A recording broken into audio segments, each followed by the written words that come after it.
Hey folks, Triple Crown here, coming to you from Vancouver, British Columbia. This is a round four summary.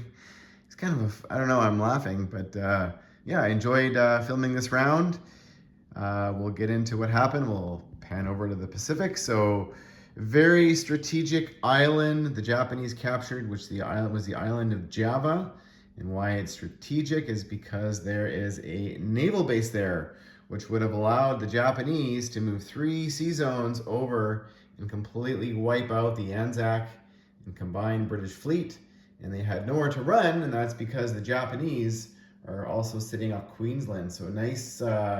Didn't see it until the Japanese actually captured the island. And I'm like, oh, I was gonna actually capture this island here because it was a walk-on, but if you have a choice of a naval base, it's pretty significant.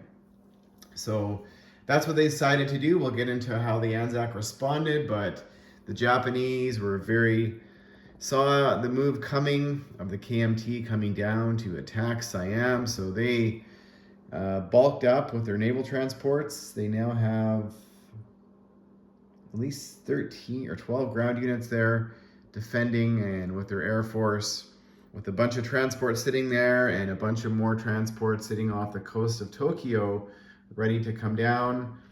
And if they really wanted to, they could grab a bunch of units sitting here in Kwang Sea. So the British are kind of at a stalemate here. The Japanese did build a military base in Calcutta so they can start building units there next turn. They also built a military base in Borneo as they also gobbled up Sumatra last turn. And so, yeah, going to be some walk-ons happening. But the Japanese are pushing their forces west across the KMT, and they also took the CCP territory of Yan'an. So the CCP might not be around much longer. We'll see. Northern Asia is pretty barren.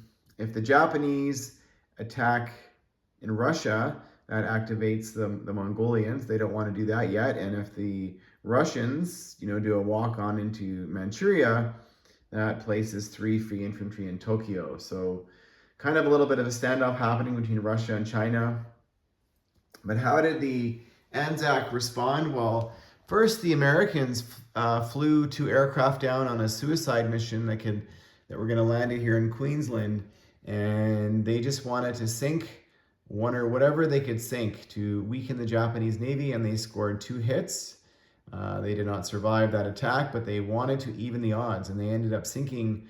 There's only 1 Japanese destroyer there, and the Japanese needed it, and so they actually sank a battleship. So this is what Anzac did, and they built a radar tower in Queensland. The British built a Spitfire, and they built a Spitfire. And so now what that allows them to do is they do a 4-plane scramble, and they all defend at a +1. So the Japanese should still win this battle should they wipe out the Anzac Navy. But the Americans cleverly came down here. They built an air base and a naval base of their own. And if the Japanese survive, they're going to clean up whatever's left over. So it's going to be kind of interesting here what happens. What does this Japanese fleet do? Do they come fight the American fleet? Is there going to be sort of a couple major naval battles happen? So the Japanese cannot reach the American fleet over here because it's 3 sea zones away. The American fleet can reach them. And the Americans replaced their medium bomber and P-38 tactical bomber, which has an extra range movement in this game. And they've got a couple submarines and a torpedo boat destroyer in tow. So despite the fact that, that America is going Europe, they are building here. One of their bonuses is tied to building into the, on each side of the map. So they have to spend 40 NO on each side of the map to get their bonus. And so, yeah, the Japanese are yet to take the Philippines. That is probably going to happen in a round or 2. Over here, the Free French, the South Africans, and the British took eastern Italian Somaliland. So there is a Free French transport there. There's a Canadian transport down here. We've got a British, a Canadian, and a South African all hanging out. I guess doing a training exercise. The British continue to build units at their military bases in the Middle East, and they built an escort carrier, a destroyer, and a fighter last turn. So they're building Navy. The Italians are getting a little bit worried. They did build a couple more ground units in Tobruk last turn, and they decided to move their Navy over off of the coast of Marseille, out of reach of the British, and that's because they built infantry last turn, defending Rome and Turin. So they should be safe. There is 3 British transports in the Med now, so they have to be careful. We'll go up here in Russia. So yes, the Germans did do their surprise. Actually, and I gotta grab the Barbarossa dice because I forgot to leave it on. So the Germans went into Valpuri and they left the one territory the Russians cannot counterattack, which is Valpuri. So next turn, there's going to be a pretty large battle for Stalingrad. The Russians now are retreating to Moscow. And that's probably the smarter play. They want to defend their capital.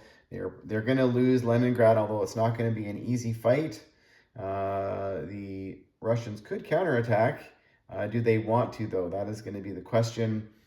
The Germans see the writing on the wall. They are still doing a hard push over here on the southern flank and also the northern flank, and they are building out their minor industrial complexes here in Hungary, Romania, and Bulgaria, and also here up in in Helsinki.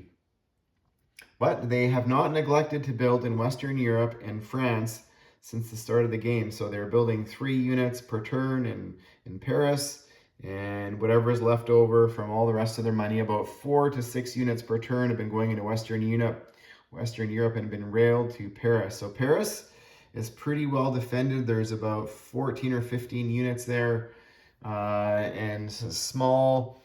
There's only 4 submarines now ready to hit the Allied Navy should they do a landing.